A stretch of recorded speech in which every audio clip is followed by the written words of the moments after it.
नीलाञ्जनसमाभासं रविपुत्रं नियमाग्रजं छायामार्तण्डसम्भुतं तं नमामि शनैश्चरम् नीलाञ्जनसमाभासं रविपुत्रं नियमाग्रजं छायामार्तण्डसम्भुतं तं नमामि शनैश्चरम् नीलाञ्जनसमाभासं रविपुत्रं नियमाग्रजं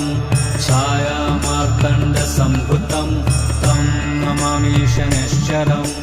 नीलाञ्जनसमाभासं रविपुत्रं नियमाग्रजं छायामार्तण्डसम्भुतं तं नमामि शनैश्चरम् नीलाञ्जनसमाभासं रविपुत्रं नियमाग्रजं छायामार्तण्डसम्भुतं तं नमामि शनैश्चरम्